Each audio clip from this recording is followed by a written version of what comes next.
any more spending time. Flavio, take it over. All right. So we're gonna have Armando start. So Armando, if you want to share your screen, please. Definitely. Let me show my screen.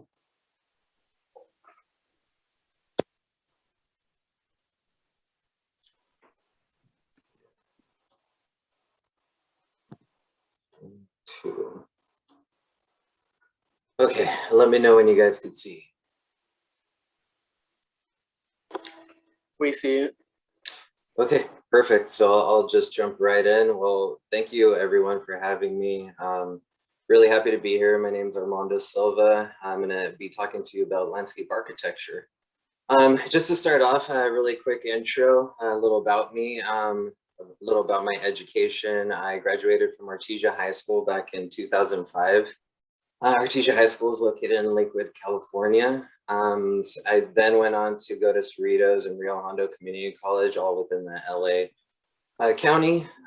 Spent a couple of years there, really great times, a lot of model making at those colleges and a lot of understanding what architecture was. And let me just backtrack a little bit. I originally wanted to go for architecture and I went to these community colleges for that. I had then later on ended up switching my career path to landscape architecture. What I find most of the time is that community colleges don't actually offer landscape architecture, but you'll see that the lines actually bleed a lot between both. After that, I transferred to Cal Poly Pomona, which is also located here in the LA County. I did 4 years there to get my undergraduate bachelor's degree. And then moving forward now into my professional life, I worked for a couple of years at LPA Architects in Irvine, California. Then I had an opportunity to start the landscape architecture department in our San Diego office, and I jumped right on board. I did a couple of years there. Then I had a couple of transitions in my life. So far, I've gone to McCullough Landscape Architects in San Diego, and currently now I'm at Design Workshop based out of LA. Little thing though is I work remote just because of the whole pandemic. So I'm actually based in San Diego still, but like I mentioned, I work remote for Design Workshop in Los Angeles.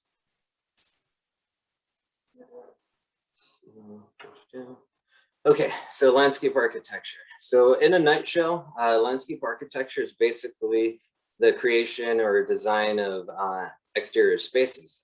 It could be defined, I think, best with these components that I have on the screen: plants, built environment, planning, and community. So plants is kind of what everybody perceives landscape architecture to be. And, you know, to an extent, it is correct. There's a lot of plant material that we need to understand, a lot of flora that we'll, you know, gain knowledge of and understand how to design with. The built environment, and what I mean by built environment is just exterior spaces. So sidewalks, walls, seating areas, trellises, decking, railing. So if you guys have ever been out to Santa Monica, Tongva Park, right by the pier, I believe it's right across the pier. This is a really great example of what landscape architecture is. It also incorporates planning. So here you could see a city of the freeway system and just different neighborhoods in Los Angeles and the cityscape. And all these components intertwined together, you know, landscape architects kind of dive into just how systems work, whether it's traffic, whether it's bicycle paths, you know, streets, streetscape, just downtown areas, neighborhoods, neighborhood gardens, all that good stuff. And then one of the most important ones that we try to aim for is community, building this sense of place. So this image on the right is Olvera, La Placita Olvera, downtown LA. So, you know, that whole component of how that's programmed, landscape architects really dive into that and trying to figure out, you know, what can we bring to the community and how do we design for the community at large. Some of the interests, and these are some of my interests that drove me into landscape architecture, and it's also things that I'm not into, but I've also, working with landscape architects, studying with landscape architects, things that I've seen that have really helped them in their career and or just been inspiration for them. Skateboarding is one of them. This one's specifically for me, but I've seen a lot of landscape architects relate to this one. I grew up a little skater kid, and that gave me a really fun appreciation for the built environment. So handrails, stairs, ramps, just concrete in general.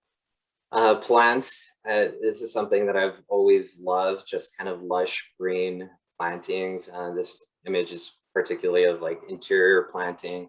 And just how that kind of creates a certain microclimate and just sense of space and wherever you're at. Drawing, I was always into comic books and just overall, I just love putting pencil, pen, marker to paper and just seeing how, shadows played with one another and just, drawing out little figures and whatnot.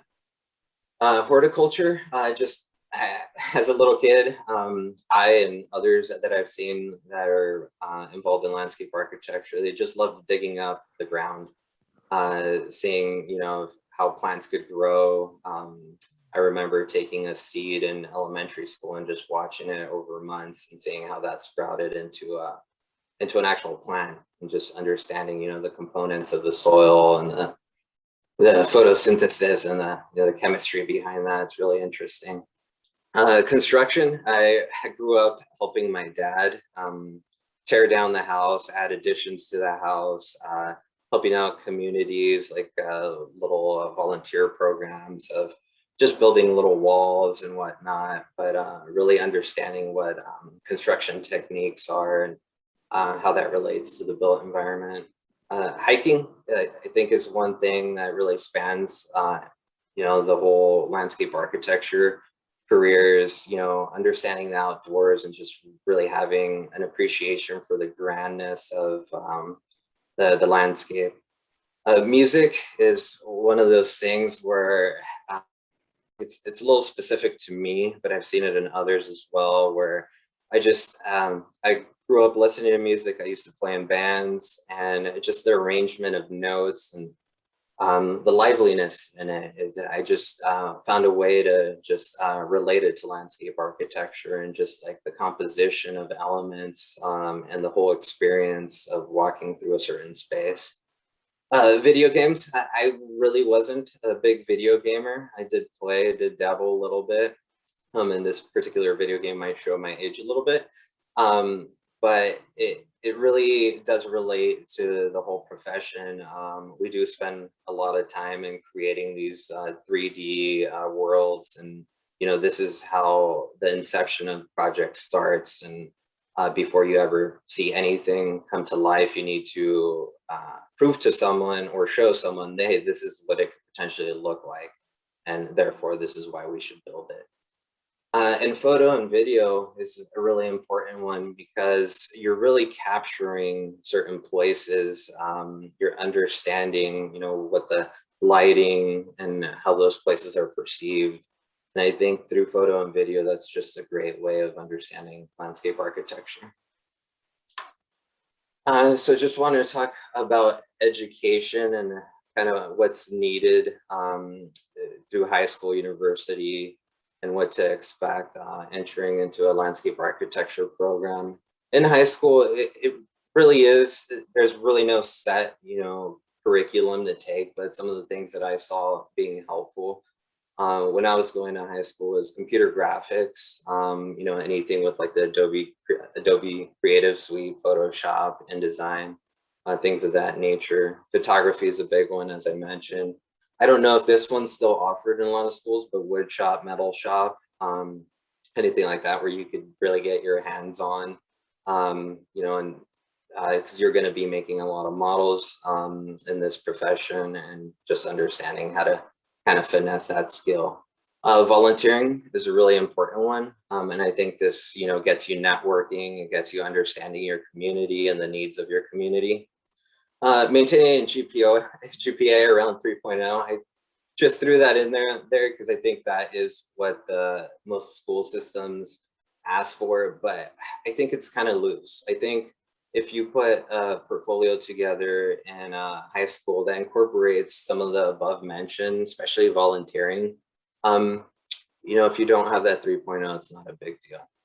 At the university level, it is a 4 to 5 year bachelor's degree and program that you'll have to go through. It will have to be an accredited school. So these are some of the accredited schools that you could attend: Cal Poly Pomona, and these are all just here in basically southern and central, little North California: Cal Poly Pomona, Cal Poly San Luis Obispo, USC, Berkeley, Davis, and the UCLA extension. So I did put accredited school, and that means that it has to be approved by the Board of Landscape Architects, that it qualifies for a landscape architecture degree. The only caveat is the UCLA extension. That one is not an accredited school. That one you would get a certificate. Now, what that means is you could enter into the profession, you could practice at an office, but you would need an additional amount of hours practicing under a landscape architect before you could apply for licensure to actually become a landscape architect. And that's something that a lot of people don't know is, you graduate with a degree and you're not automatically a landscape architect. You're basically what would be like a landscape designer. You need X amount of hours practicing under a licensed professional to apply for testing, and then you have to go through a series of tests, which I believe is 5 tests to go through in order to be a licensed landscape architect.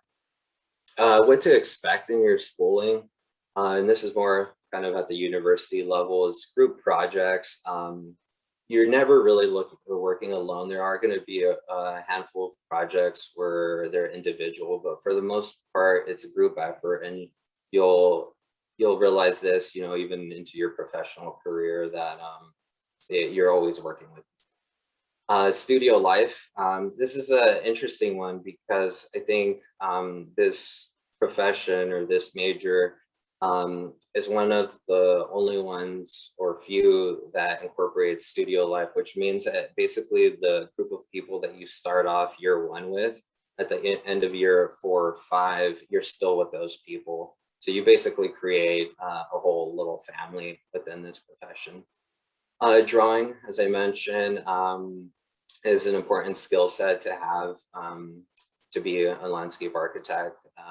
You will be, utilizing your hand graphics or just jotting down little notes or graphics, little sketches. Computer graphics is an important one as well. A lot of computer programs are used to create what's called renderings, which is 3D modeling of spaces. Programs like SketchUp, Lumion, Enscape.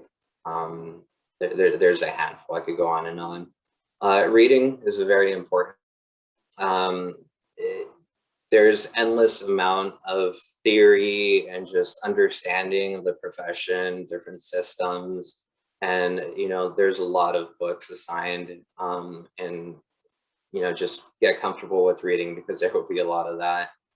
Traveling is one of the cool ones. There's a lot of traveling in this profession, a lot of seeing different places, whether it's local or abroad, international.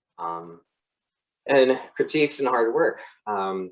It's not, I can't say it's one of the easiest programs. It does involve a lot of hard work and sometimes even late nights.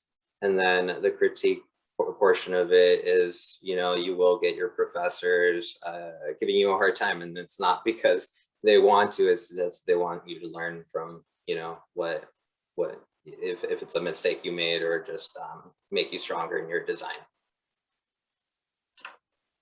Some of the keys to success on the high school and university level is, like I mentioned, volunteering. Try to get yourself involved with the community. Travel, whether it's just like out of town to a different state or international. Really important one, just being able to see different landscapes, and just things through a different perspective. And then network is also a really important one. And I think ACE mentorship is a really good way to network. And I think there's other ways as well. ASLA is one, the American Society of Landscape Architects. They have a student chapter that you could be a part of, a really friendly crowd and always willing to help. On the professional level, just to talk about, you know, what this kind of entails, it's very team oriented. You're always going to be working within a team. You're never going to be working by yourself in a firm on the professional level, whether it's you're working within your with a project manager, with the principal, with a designer, etc., or working with the civil engineer and architect, the structural. There's always a team to be had. The office culture.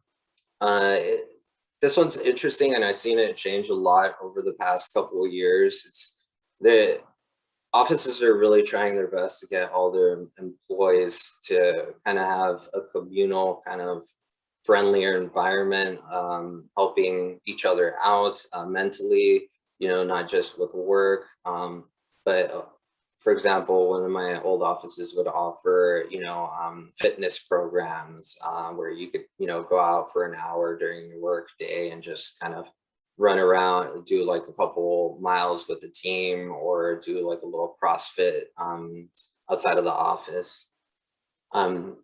Long projects. This is one that I'm not too fond of, but it happens. You know, it's a project starts and it could sometimes take 5 years to see the project come to fruition, or 10 years. I'm on a particular project that we'll look at the end of the presentation called the San Diego Riverwalk, and it just started last year, and it's phased out in 5 phases, and it's going to take the next 15 years to finish. So we'll see how that goes, but so far it's been really fun. But yeah, long projects. Design.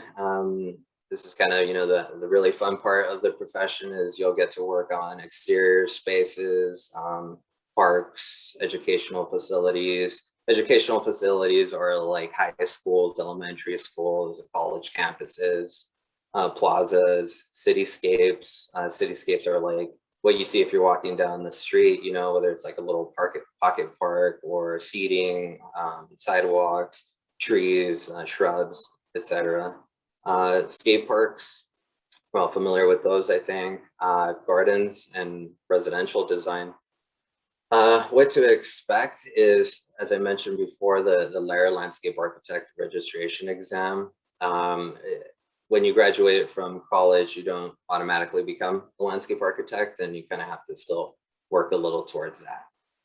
Multitasking is one thing that you should be well at entering the profession, because a lot of the times you're not just tasked with one project. You could be tasked with anywhere from, you know, a couple to like maybe 5 to 10 different projects at one time. And it's not, you know, like you're bombarded with all of them. It's just, you know, knowing that you do have other ones that you have to get to as well. Computer and hand graphics, as I mentioned before, this is really good to have, because you will definitely be using a computer in a professional environment, and hand graphics is always a plus. Just being able to communicate your ideas through a sketch to a client or a designer in your office. Travel, you will need to travel, whether it's you're just going to a site visit to see the project getting constructed, or visiting different regions to see other projects to get ideas. And problem solving, this is a really important one. A lot of the times in the professional environment, you know, you have people there to help you, but they're also very busy. So the more that you could come to them with a solution, the better, and or come to them with a certain way to do something and get their feedback as well, is always seen as a positive. So some of the keys to success in the professional environment is always ask questions. This is a big one. This is what I tell a lot of the entry levels that are starting off at the firms that I've worked at is don't be scared. Just, you know, you don't literally need to raise your hand. It's more of like coming over to my one's desk and just saying, hey, do you have a minute? Can I ask you a question? Willingness to learn. Another important one is just be open-minded. Don't think that there's only one way to do something, accept others' information and just be willing to learn. Proactive. You just gotta take matters into your own hands sometimes and figure some items out and then get some feedback on that. It doesn't help out to, you know, just sit there and wait for someone to tell you what to do, basically. So the more you can be proactive, the better. Continued education. I think as a landscape architect, we never really stop learning. We're always continuing, you know, our knowledge of all design aspects, whether it's just another computer software program or another theory about architecture, landscape architecture, and or just studying for your licensure exam. And then network will open a lot of doors. It open the doors to job possibilities and or client possibilities. Okay, so jumping into the Riverwalk project. This is located in San Diego, California, Mission Valley to be exact, along the San Diego River. If any of you guys are familiar with that area, if you are, the Fashion Valley Mall is right on the other side of the street from here. It's a 185-acre site. It's currently an existing golf course, and it's getting all redeveloped into a transit-oriented development site. And what that means, it's basically, it incorporates a rail system. So there's the existing MTS trolley that runs on the south portion here. And then it incorporates larger pedestrian walkways and bike paths. What that really entails is just a much friendlier environment for pedestrians versus cars. As I mentioned, this is phase 1. There's going to be 5 more phases with the ultimate build out of a large master plan of a park.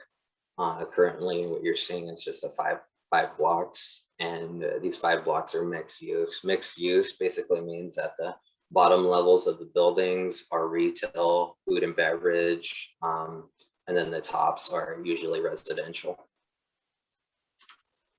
So here are some examples, some renderings using computer software to just give the client a general idea of like, hey, this is what it's going to look like, or this is what it could potentially look like. Sometimes it doesn't always end up looking like this because there's several iterations. So, you know, this might go through several changes before the final outcome. But here you could see a little plaza environment with some food and beverage, like restaurants, breweries, little fire pits, and a lot of friendly pedestrian environment. Here's a little zoomed out portion along the San Diego River, just showing how some of these bike paths and pedestrian walkways interact with one another, and then some of the cafes and restaurants and how they can overlook the region. This is kind of a close-up of the building. Here you could see how landscape architecture not only leaves the ground floor, and it could be intertwined into amenity spaces like roof decks and whatnot. You know, whether it's just vegetation or pools. Here's another look, looking at a grocery store. I think a Whole Foods market or a Sprouts, located on the corner, and kind of showing how those pedestrian walkways are enlarged, and then as well a buffer of landscape to kind of protect the pedestrian from the street zone, and then incorporating some bike lanes as well to make it a little bit more bike friendly. And this is kind of my last slide. This is, I think, a pretty good transition to lead into Flavio's presentation. All the professions and kind of what I was alluding to from the get-go about being team-oriented and working well with others. This is kind of where it comes into play. And I just put some different disciplines to some of these bubbles, but they really all kind of intermingle with one another. And kind of highlighting the architecture, it's the architect designs, structural, kind of make sure that it stays up. Landscape architect can come in and, provide some help for the rooftop amenities or the streetscape. The transit system, civil has a big hand in that. And landscape architecture could provide some finishes or just some buffer material in terms of planting. Civil for like streetscapes, bike paths, civil, usually takes part of that, and then landscape architects could also come in and help out. And then for a plaza environment, civil, landscape architecture, structural architecture, they all play a part in all these components. And these are just a few. There's a lot of other professions that also play a part in the whole design aspect, but this is kind of painting a little picture of, a really thought out design that incorporates a lot to it. All right, Flavia, do you want to take over, or did we want to stop for any questions? I think we'll just keep it going. That way we could get through the presentation. But thank you. Okay. That was Yeah. great. No problem. Okay, I'm gonna stop sharing. All right, nice. And then I'll take over from here. All right.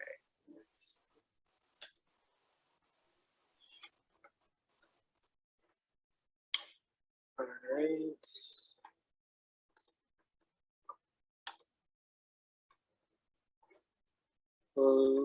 Let me know. Are you guys, can you guys see my screen now?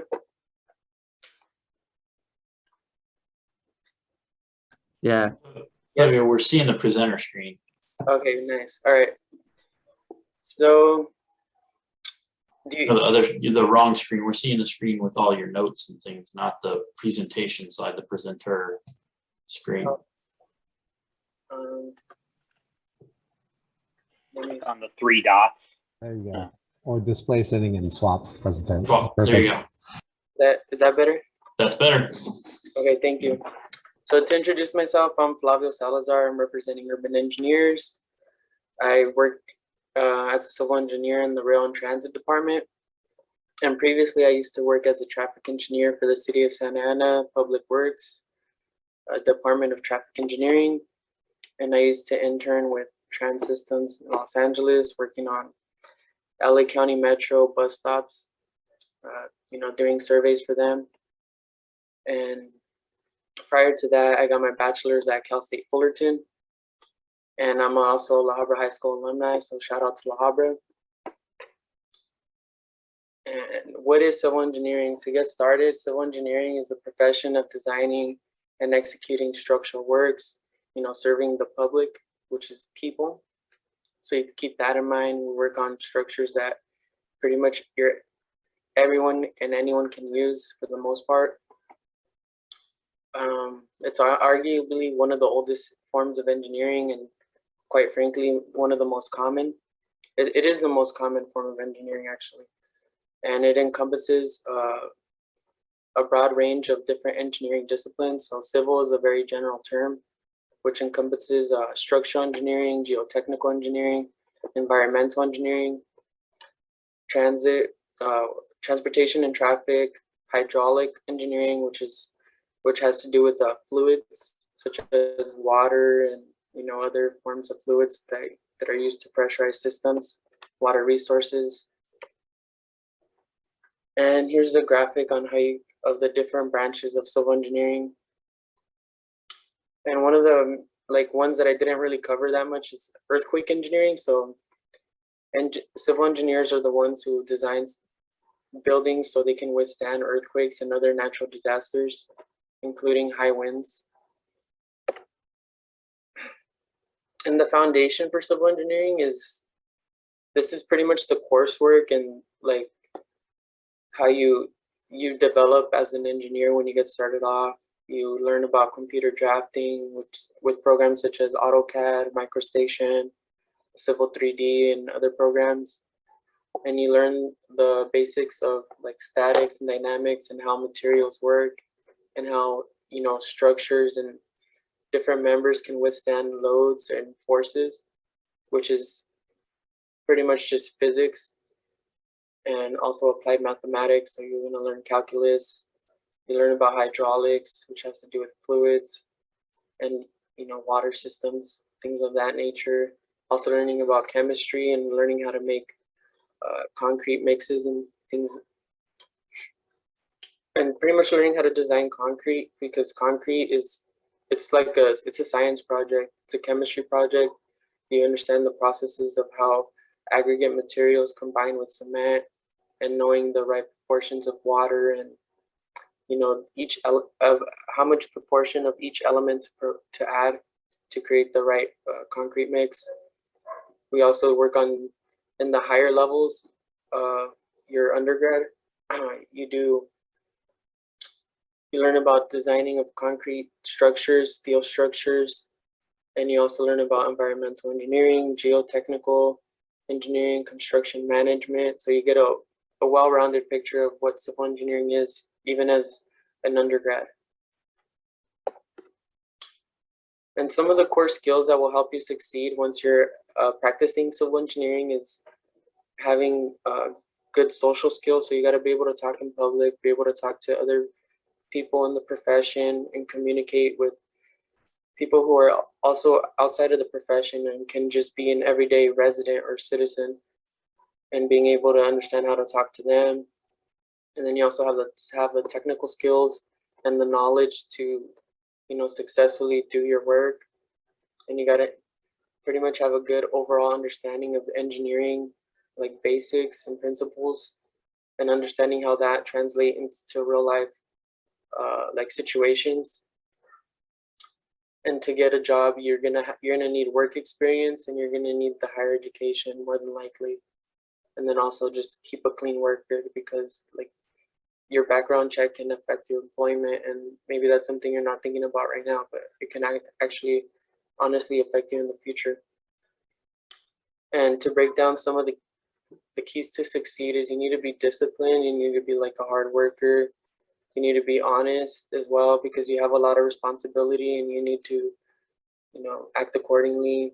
Always work on improving yourself, work on networking, like Armando said. It's you're as big as your network pretty much, and so you always got to work on expanding that, being able to work in a team.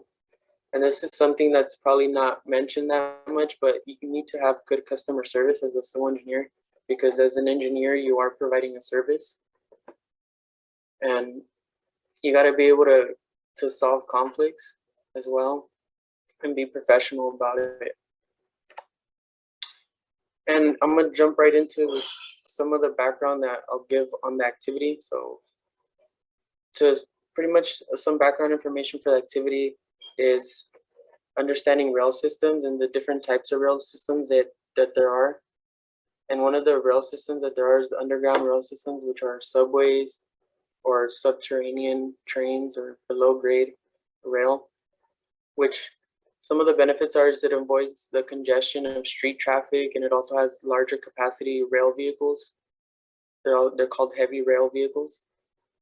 But some of the cons about subways is that they're really expensive to build. You have to, it's a big effort to dig something up from the earth and then relocate utilities and stuff like that.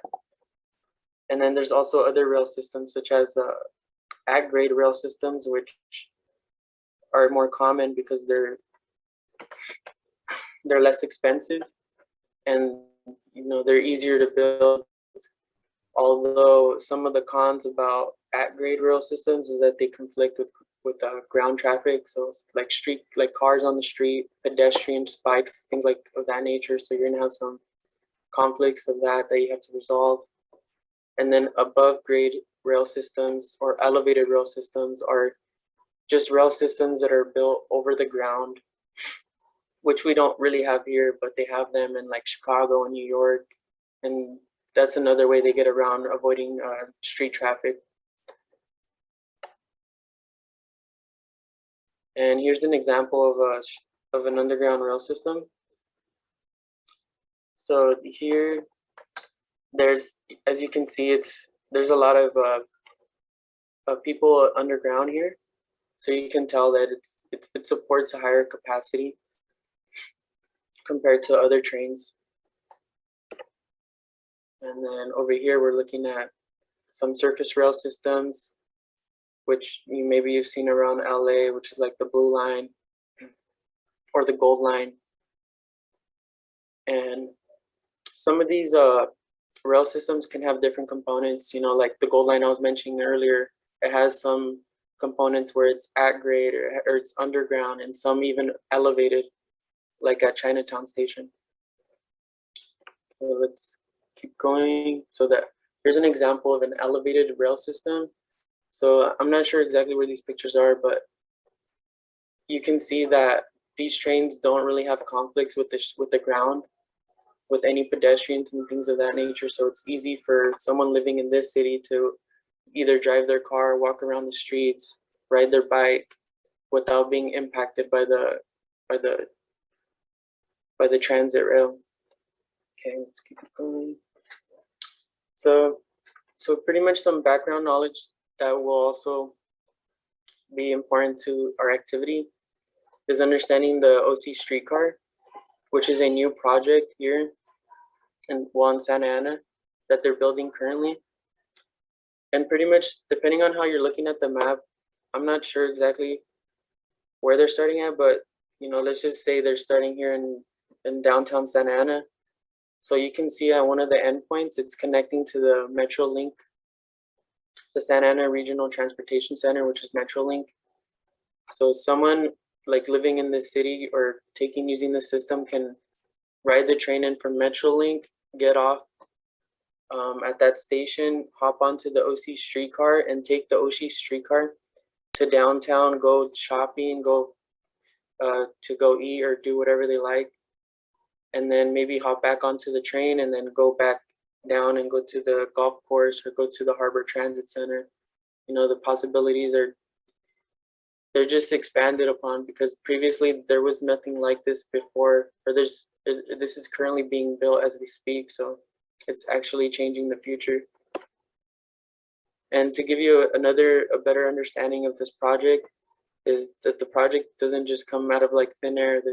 It has to be planned, it has to be supported, and that happens through project development, which if they're serious enough about the projects, then they'll move it into design and engineering, and eventually they'll make those plans, and if it's feasible and they can build it and everyone's behind it, then it goes into construction.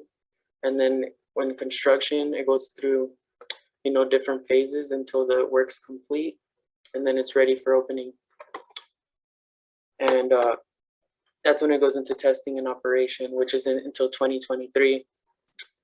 So it takes time for things like this to happen.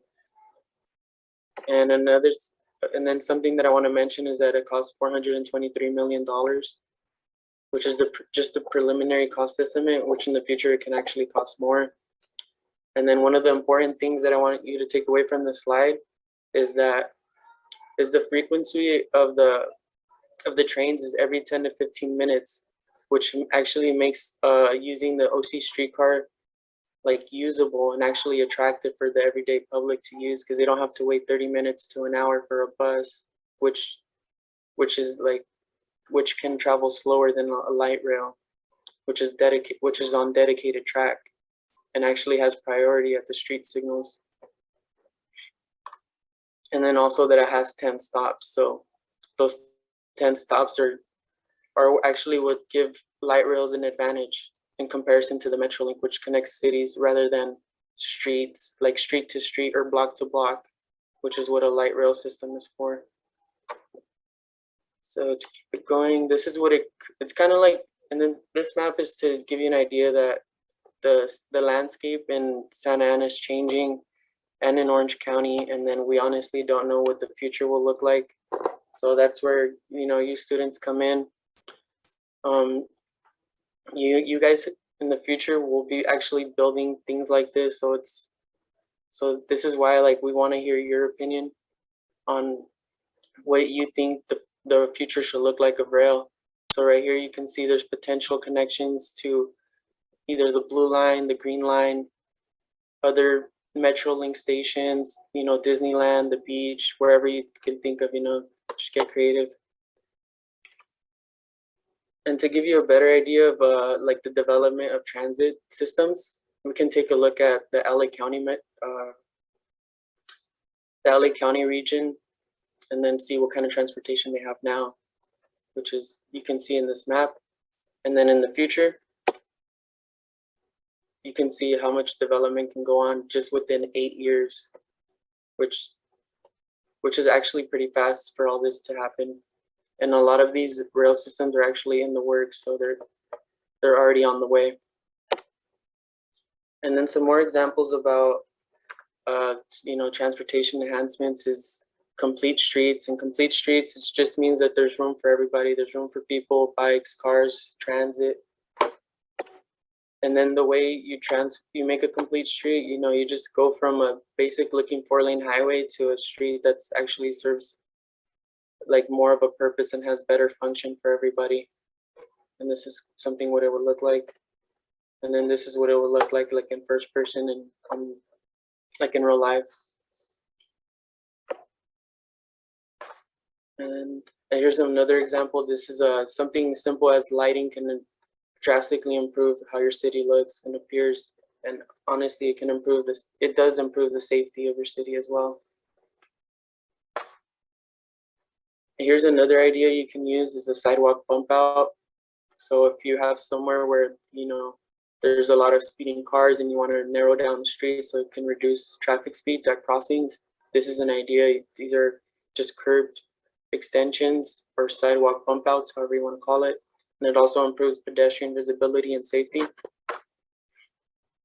And then we're going to move on to another example. This is an intersection in Santa Ana. This is what it looks like before the engineering. And this is what it looks like after there's been a speed reducing roundabout installed. And the way it goes from this to this is through an engineering process, which you start off with field observations. So you actually go there in the street and you see it for yourself and you make observations on how traffic's going. You also analyze historical data, look at the accident history, look at current issues. You order a speed study to see what the numbers result in, to see if there's actually speeding based off the 85th percentile, which is a metric used in the study. And then you can also look for examples of similar situations. And then pretty much ultimately what decides what happens is a warrant study, which that's really what defines the outcome. And the study uses various metrics, data, and ultimately engineering judgment to determine the conclusion. And then if the warrant determines there should be some engineering design, then you just go ahead and start that. And this is what the end result would be. This is what a final design would look like. So I actually designed this, and I had to go, it took me a very long time. It took me so many hours to get this done, but I finally got it done after all the field observations and all that work. And it's in a finished product just based on this page. We send this to construction and they build it just based on this one page. So this is something you can kind of think of like the OC streetcar. It has to go through these different processes until that final form. And then here's what it would look like. So pretty much the whole purpose of this is the car goes through here and then it goes around the middle. So it has to slow down. So it has to go around the curve. So it has to slow down. And you can see that from the top, you just go around, and instead of going straight through, you have to slow down and go around the curve. And this is what it looks like from a bird's eye view. So you can see how engineering can actually change the city landscape. So now it's your guys' turn. This is the fun part. So to pretty much introduce this activity, this is a scenario. There's developers that become really interested in Santa Ana due to the recent construction of the OC streetcar, which runs from downtown Santa Ana to Garden Grove. and I showed you guys the map earlier. And they're looking to make improvements to the city's transportation infrastructure, which can be expanded and connected with other regions of Orange County and possibly LA. So think of that example that I showed you earlier. And they're reaching out to local transit agencies like Okta, LA Metro, other municipalities, so the cities locally, private engineering and architecture firms to see what they have and to see how, you know, they could build up the city and the region. So, you know, when you're working with your teams and you're planning and designing, just brainstorm your ideas, collaborate with each other, work with each other, you know, participate, especially the students. You know, we want to hear what you have to say. And just keep in mind when you're brainstorming, who will use these transit systems or who will benefit from these street improvements.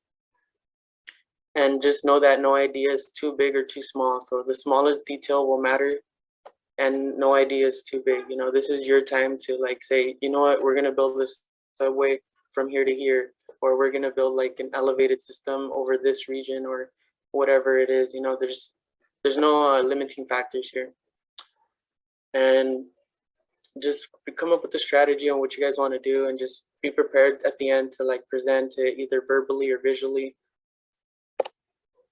And you know, just to get more specific with it,